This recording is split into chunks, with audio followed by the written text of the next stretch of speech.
It's the city of people, it's the city of culture.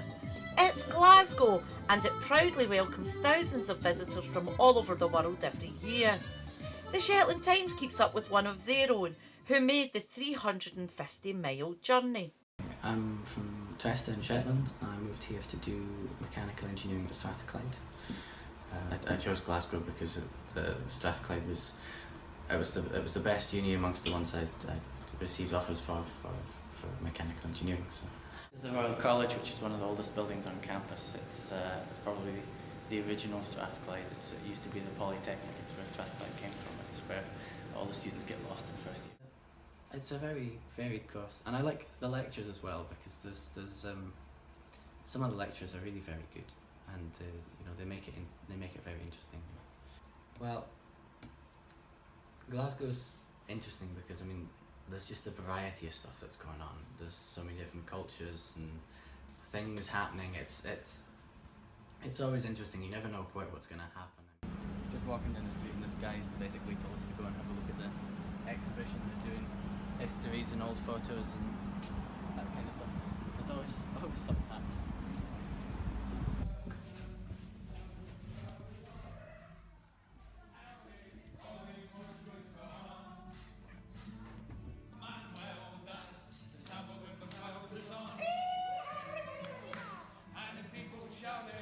Just been in the Panopticon and there's sort of all sorts of random stuff going on. You never know what's happening in Glasgow. That's a sort of odd rehearsal and there's somebody doing vintage photos. But we just dragged in off the street to have a look at that, so yeah, Glasgow's weird. Living in Glasgow, it's almost like you're anonymous because there's so many people. You're pretty cut off from the rest of society here because there's really no interaction with most people around you. There's a lot of multiculturalism down in Glasgow. Mm-hmm. There's a lot of different kinds of people and everybody's doing different things, and it's all a bit hectic, and there's no end to the amount of stuff you'll find down here. But back home it's wider and less focused, and here it's more focused. So if everyone's busy, then there's not much scope to. If you fancy a night out and everybody else is doing assignments, you're a bit stuck. I made a lot of friends last year in halls. Halls were great.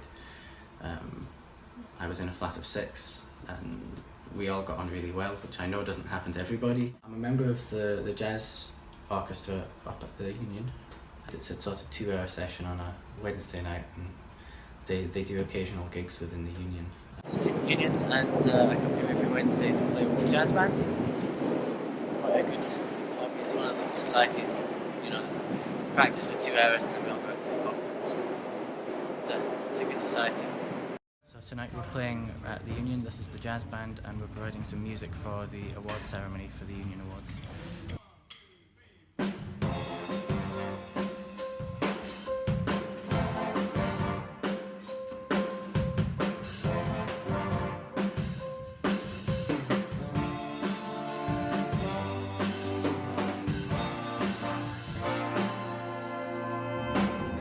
If I say I'm from Shetland, people will, oh, where's that?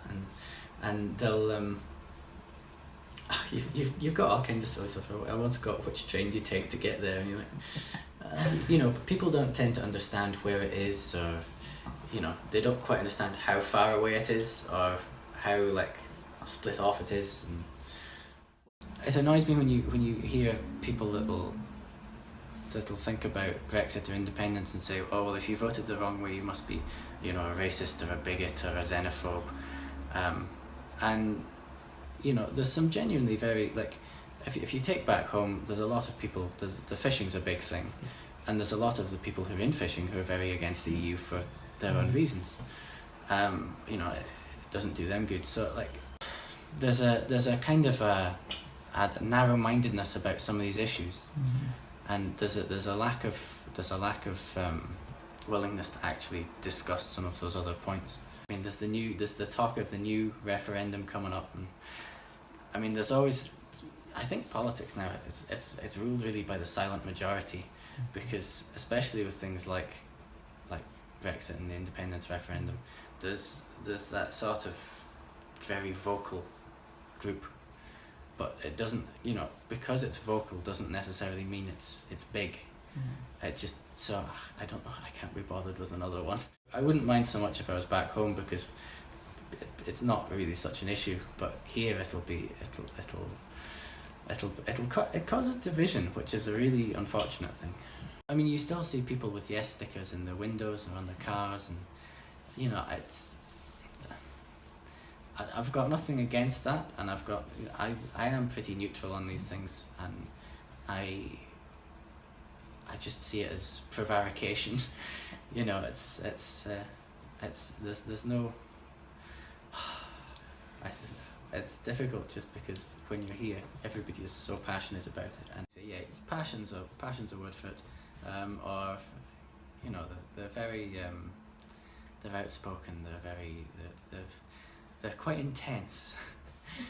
But I mean, it's good, and there's so many really nice people. They're all really friendly, but you've just got to get past that first initial, because I mean, back home, like I say, people do tend to be a bit more subdued, a bit more kind of reserved, and it's a bit of a kind of a barrage at first. And I like how convenient everything is. So if you want to go and get bread or milk, or you've run out of something, or you want to go and see a new film, or everything's within walking distance.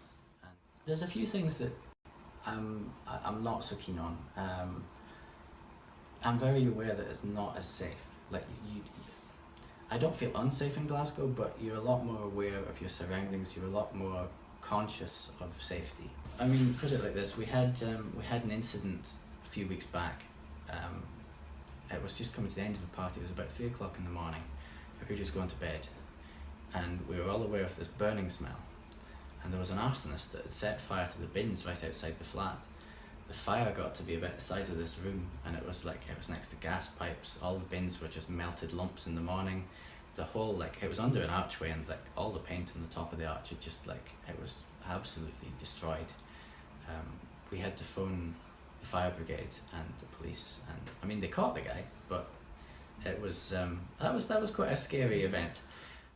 That wasn't so safe, because you do hear of people that get mugged or worse, and it's especially, I mean, I live right next to Glasgow Green, which is it's one of those areas that is perfectly nice in the daytime. At night time, it's probably somewhere you don't want to go. I'll make sure it's locked up, because there was a couple of robberies in this building. The bottom 2 flats got broken into, and there's been bikes stolen. Here, it's quite a fast pace of life. Everything's all go, whereas back home it tends to be everything's a bit more chill. There's not the same. I think the density of people makes a big difference, because you know what I mean. And if I say this, there's the fact there's so many people in one place here. Everybody's kind of, the impression you get is everybody's always doing something. Life down in here, it's very different. There's a lot of different points to life. It's a different, it's a different lifestyle. It's a different, you get into different routines. You get into different habits with, say, shopping, because you don't, back home you'll tend to do a big shop in the week. Here, because I'm 5 minutes away from a little Tesco, you just get what you need as you need it. There's a lot of lifestyle differences. There's a lot of sort of cultural differences, but I think it's been a very positive thing for me moving down here, because it's shown me a different way to live. It's shown me a different set of people, it's a different setting, and I think it's definitely worth, for anybody swithering, it's definitely worth coming down and seeing a different way of life, and pushing past what you know, and that bit of independence. It's good, being that bit further away from home. I mean, I've never really been a homesick person, so I always dealt with that quite well. And everybody has a limit with that. So I mean, I never used to be a homesick person, because you'd go for a few weeks here, a few weeks there. But when it's for a whole year, you do start to realize, you you start to miss home, or you start to see home in a different way. So I mean, my home is still Shetland. It's not. I wouldn't consider this home yet. But being away from a place certainly helps you see it in a clearer light. When you step away and you see the things you miss, you see the things you don't miss. You see, there's an element of growth that comes along with moving away and just starting up a new life somewhere else. I like Glasgow. I don't know if I could live here for the rest of my life. I think certainly I want to go back to Shetland at some point, but when and in what circumstances, I don't know.